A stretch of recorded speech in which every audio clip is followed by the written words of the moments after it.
Assalamualaikum warahmatullahi wabarakatuh. Selamat pagi, siang, sore, malam kawan pajak. Bertemu lagi dengan kami penyuluh pajak KPP Cianjur di acara podcast Cianjur. Pada kesempatan kali ini kami akan mencoba untuk membahas mengenai SPT tahunan orang pribadi yang dilaporkan melalui Cortex.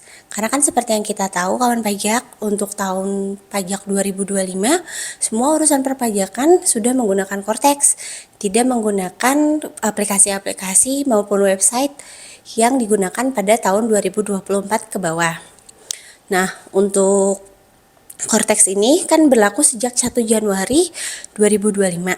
Tapi untuk pelaporan SPT tahunan orang pribadi, mau pribadi ataupun badan, kita kan akan melaporkan si tahun 2025 ini di tahun 2026. Nah, mari kita bahas sama-sama ya.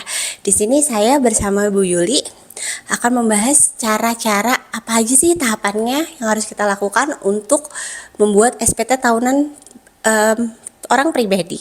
Oke, silakan Ibu Yuli. Baik, terima kasih Bu Nindi. Bagi kawan pajak semua, apa kabar? Mudah-mudahan sehat selalu ya. Baik, di sini yang harus dilakukan untuk melaporkan SPT tahunan PPh orang pribadi, yaitu awalnya kawan pajak tuh harus sudah menyiapkan terlebih dahulu aktivasi akun Korteknya, karena kita kan mulai tahun 2025 sudah menggunakan aplikasi Kortek ya.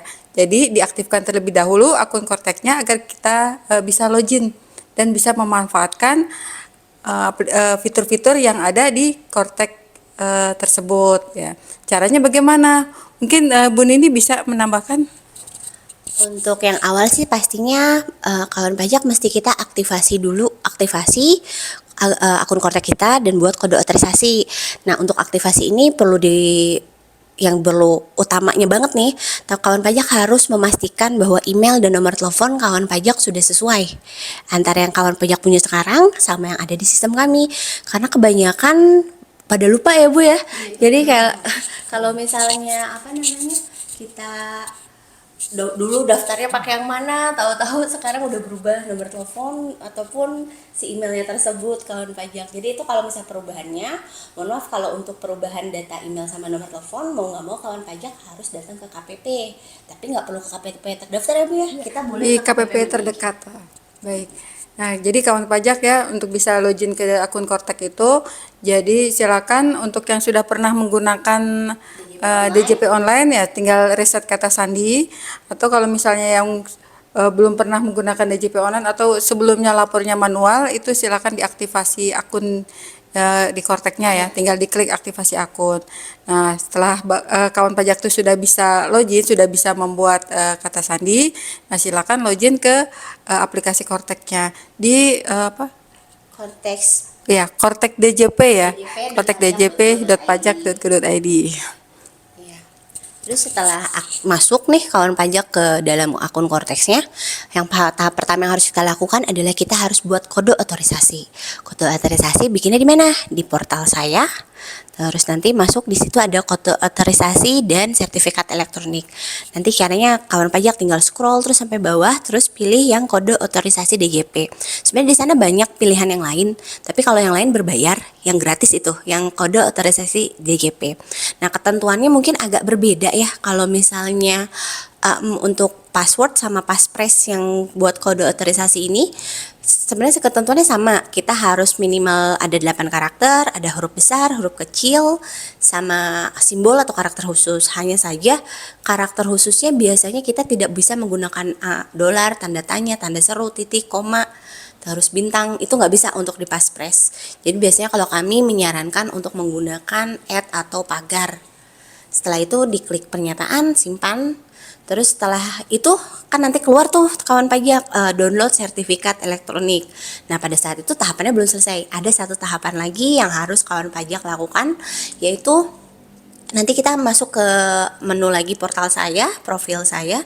Nanti di situ scroll ke bawah ada kode nomor eksternal ya Bu ya. Nah, dari situ nanti dilihat ke sebelah kanan ada sertifikat digital. Nah, kawan pajak dilihat di situ pasti statusnya kalau baru bikin itu invalid. Nanti scroll ke sebelah kanan sedikit, nanti menghasilkan data, di situ diklik, nanti dia akan valid seperti itu. Ya baik ya, jadi kawan pajak, jadi untuk awal bisa melaporkan SPT tahunan melalui Kortek ya sudah aktivasi dulu, sudah bisa login ke akun Kortek, kemudian membuat kode otorisasi DJP, itu untuk Paspres ya, itu untuk tanda tangan digital. Jadi kawan pajak kan kalau dulu masih menggunakan token ya, sekarang dengan Paspres tersebut, jadi untuk melaporkan SPT-nya ya.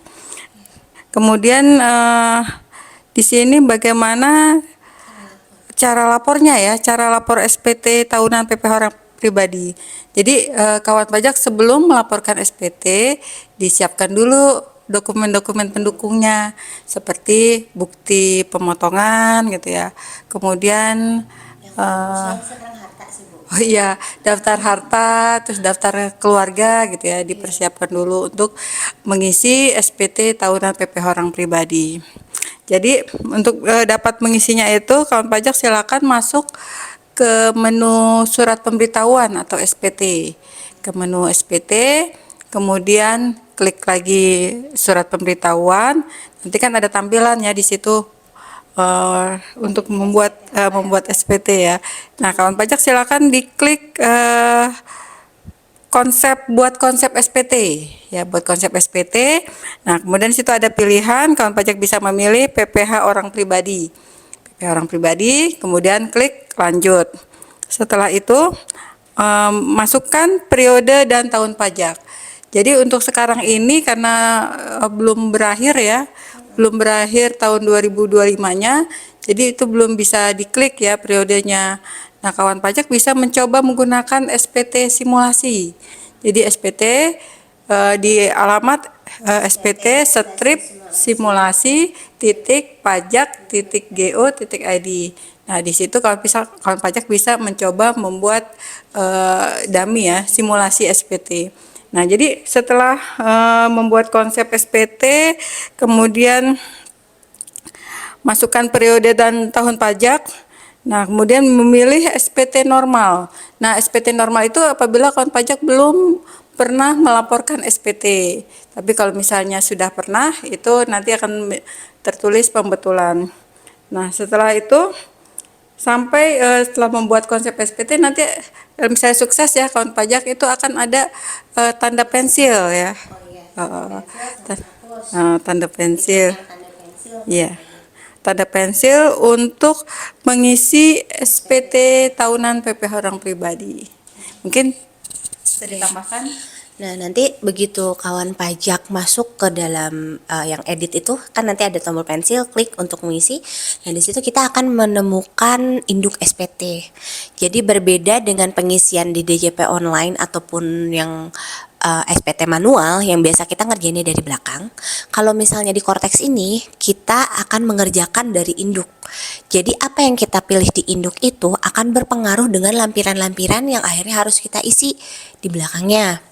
Nah, jadi untuk tampilan pertamanya kan pertama ada header tuh. Di header itu nanti kita akan ada identitas kita sama diminta memilih nih kawan pajak, ada 2 poin di situ yang di header yang harus kita pilih. Yang pertama adalah kita pakainya apa nih untuk penghitungannya, apakah pakai structural accrual atau yang kas. Terus ada juga pencatatan. Nah, kalau misalnya untuk orang pribadi, pegawai seperti kami, itu biasanya kita memilih untuk yang pencatatan. Terus habis itu ada lagi di header itu yang harus kita isi adalah sumber penghasilan, apakah dari usaha, kegiatan usaha, atau dari pekerjaan dan pekerjaan bebas. Jadi kalau misalnya untuk pegawai kita pilih pekerjaan bebas, kalau misalnya kita ada kegiatan usaha kita pilih usaha, dan kalau misalnya kita pegawai kita pakai yang pegawai. Atau misalnya kawan pajak itu dokter yang punya buka praktek sendiri, kerja di rumah sakit, juga misalnya punya apotek, punya usaha gitu. Nah, itu bisa diklik sih semuanya. Atau misalnya kita kawan pajak cuma misalnya kita karyawan nih, tapi kita punya usaha kecil-kecilan UMKM. Nah, itu kita bisa pilih yang pegawai dan usaha. Atau misalnya di satu sisi lagi kita punya jadi freelancer atau misalnya jadi YouTuber, streamer gitu. Itu kan banyak bisa pakai yang kegiatan usaha.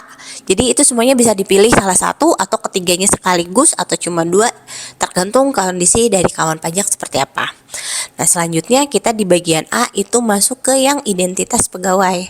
Yang membedakan di sini adalah nanti di situ akan ada identitas kita, terus di bagian bawah itu adalah ada pilihan PHMT. Nah, ini hubungannya adalah ketika misalnya kita suami istri bekerja yang memiliki NPWP terpisah. Kalau misalnya kawan pajak memiliki suami istri yang memiliki NPWP terpisah, maka dipilih PHMT-nya. Kalau misalnya gabung nggak perlu. Nah, nanti setelahnya ke bagian B untuk yang Ya, untuk bagian B yaitu ikhtisar penghasilan neto ya. Jadi kawan pajak di pelaporan SPT ini memang berbeda dengan yang lama ya, dengan DJP online atau dulu kan kita menggunakan e-form atau e-filing ya.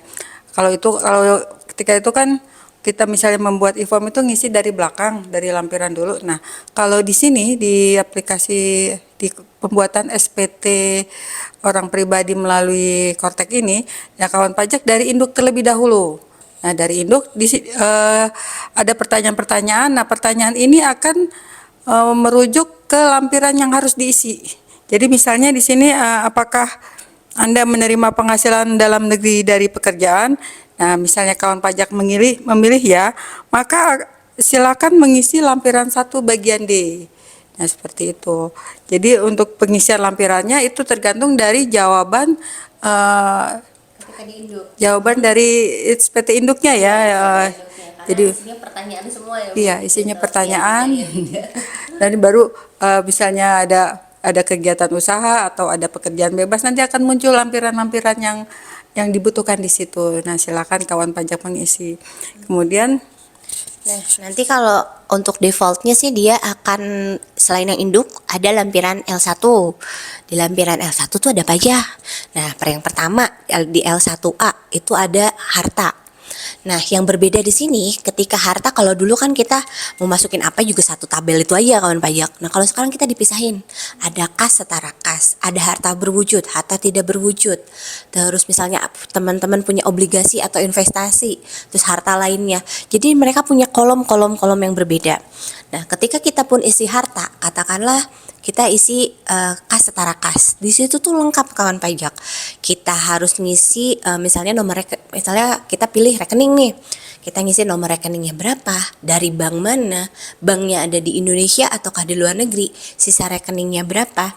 Dan mungkin yang membedakan di sini adalah kalau dulu kan kita wajib ya di harta itu ngisi keterangan. Kalau untuk di Kortex, keterangan itu hanya diisi ketika kawan pajak mengikuti program PPS. Kalau enggak perlu. Jadi setelahnya disimpan. Nah, berbeda juga dengan dulu. Kalau dulu kan kita harta, ketika kita masukin harta bergerak, tidak bergerak, harta berwujud, tidak berwujud, itu misalnya seperti kendaraan, terus misalnya rumah, tanah, apartemen. Nah, kawan pajak kan hanya memasukkan nilai pas perolehan ya Ibu ya. Tapi kalau di Kortex ini kita mesti memasukkan juga itu hasilnya dari mana kita dapat pembelian itu, apakah dari hibah, dari hasil sendiri, apa dari warisan. Nah, itu ada keterangannya kawan pajak di situ, kita harus pilih juga. Terus selain ada harga perolehan, ada juga harga perkiraan pada saat kita lapor itu. Jadi itu hal-hal yang berbeda yang makanya kalau misalnya harta kawan pajak banyak nih, kita mesti ngumpulin dulu nih, nge-create dulu mana aja nih kita list dulu nih harta-hartanya, termasuk kapan belinya, harga dulunya berapa, harga sekarang berapa. Harus seperti itu kawan pajak, memang lebih detail. Jadi kalau misalnya mungkin kawan-kawan ada yang PNS atau pejabat negara, mungkin kita kan sering ngisi LHKPN ya, memang kurang lebih seperti itu, sama detailnya gitu untuk pengisian harta ini. baik Bu Nindi, kalau misalnya ternyata aset kita ya, harta kita cukup banyak gitu ya. Itu kan kalau nginput satu-satu kan lumayan. Apakah ada cara yang lain yang bisa memudahkan kawan pajak kita? Sebenarnya kalau dalam SPT ini Bu di Kortex kita selalu punya yang namanya menu import. Jadi nanti tinggal masuk aja dari situ, kita masukin di listnya Excel. Nanti dia akan bukan CSV, apa sih namanya Bu? XML, menunya XML, nanti dia akan terupload dan ya udah kalau banyak kayak gitu aja sih, tinggal import data. Jadi cukup mudah ya. Nah, jadi kawan pajak, di sini pertanyaan-pertanyaan yang ada di SPT tahunan PPh orang pribadi diharapkan bisa mengisi dengan sesuai ya, sesuai dengan keadaan yang sebenarnya. Kemudian dari pertanyaan itu akan muncul lampiran-lampiran yang harus diisi. Nah, silakan kawan pajak untuk mengecek kembali isiannya apakah sudah benar atau sudah valid. Kemudian lampirannya apabila perlu dilampirkan ya, misalnya kawan pajak itu melakukan kegiatan usaha tentu membutuhkan laporan keuangan ya, Kak. Nah, kemudian setelah itu semua sudah berhasil, sudah dicek kembali isiannya. Nah, gimana cara melaporkannya ya? Sebenarnya maaf Ibu ya, ada di yang L1 itu selain harta ada utang, ada daftar keluarga, bukti potong sama apa namanya satu lagi bukti yang bukti itu kita bukti pemotongan sama yang di bagian E itu. Jadi apa yang besaran yang kita dipotong. Nah, untuk hutang kita bisa tetap sih dari induk dulu kita pilih punya utang atau enggak. Kalau enggak dia enggak akan ada tombol tambah di atasnya. Nah, kalau kita udah di induk isi ada utang, dia baru kebuka. Terus di yang bagian C itu anggota keluarga, itu sih yang agak beda.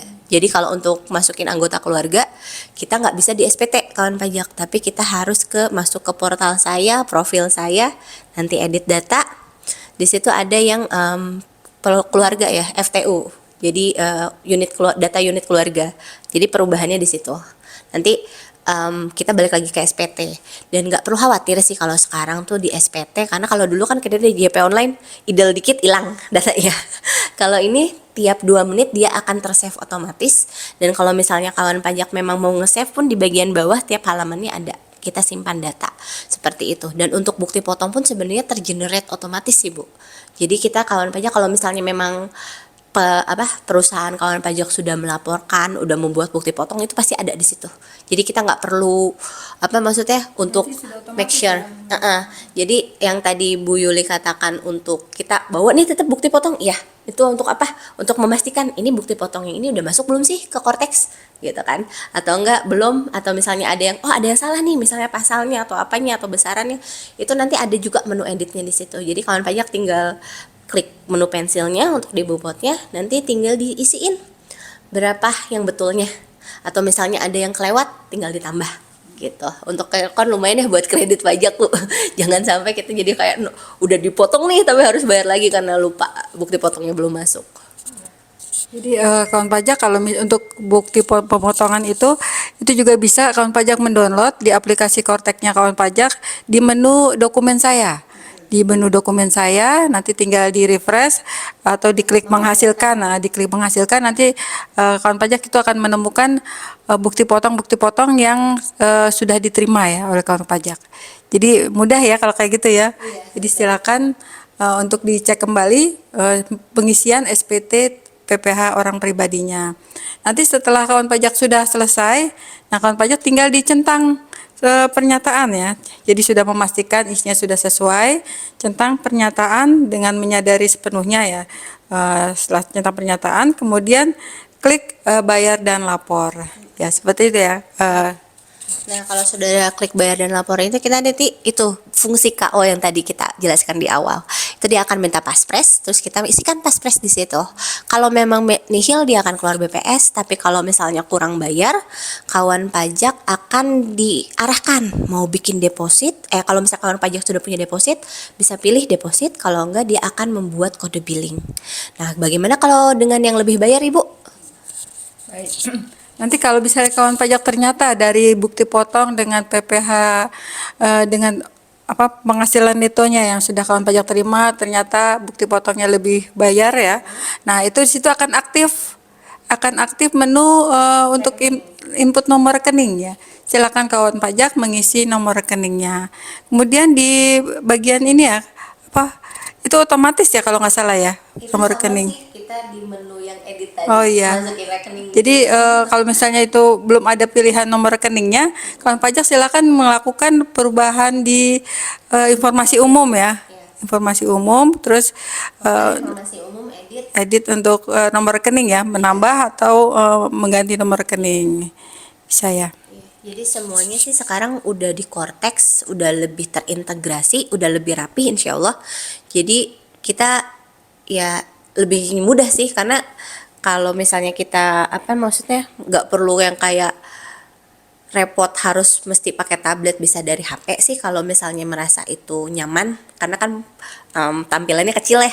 Jadi kalau kami sih saranin pakai komputer atau laptop atau mungkin pakai tab dan iPad biar tampilannya lebih wide, lebih lebar, jadi bisa lebih enak gitu klik-kliknya. Nanti setelah berhasil ya kawan pajak, nanti tinggal sudah masukkan paspres, kemudian kalau misalnya kurang bayar nanti akan terbit kode billing atau bisa menggunakan deposit ya. Nanti setelah dilakukan pembayaran itu akan otomatis terlapor. Jadi memudahkan ya seperti itu ya. Jadi kawan pajak nggak usah klik kirim gitu ya. Cuma tinggal setelah melakukan pembayaran itu akan otomatis terlapor. Jadi cukup mudah ya kawan pajak ya. Nah, untuk ini kan batas akhirnya 31 Maret ya. Jadi jangan tunggu sampai 31 Maret, itu nanti bakalan rame ya mungkin ya. Jadi diharapkan apabila kawan pajak sudah menerima bukti potong, segera lakukan pelaporan SPT tahunan PPh orang pribadi. Oke, gitu aja sih paling teman banyak penjelasan mengenai pengisian SPT tahunan dari kami. Kalau misalnya memang perlu ada yang ditanyakan, bisa hubungi kami di nomor WhatsApp atau bisa DM IG atau datang langsung ke kantor. Nanti kami insya Allah akan melayani kawan pajak satu-satu untuk itu, atau mungkin nanti kalau misalnya di Februari Maret kita akan punya tempat khusus untuk pelayanan pengisian SPT tahunan seperti itu. Jadi kalau misalnya ada bukti potong, punya bukti potong bawa aja, karena kita harus mensinkronkan di situ. Dan jangan lupa untuk harta kawan pajak, karena kalau hartanya nggak diisi nggak akan bisa, harus ada salah satu yang diisi, satu aja. Kalau nggak bisa next, kita nggak akan bisa simpan SPT-nya seperti itu. Ya, pesan sponsor Ibu.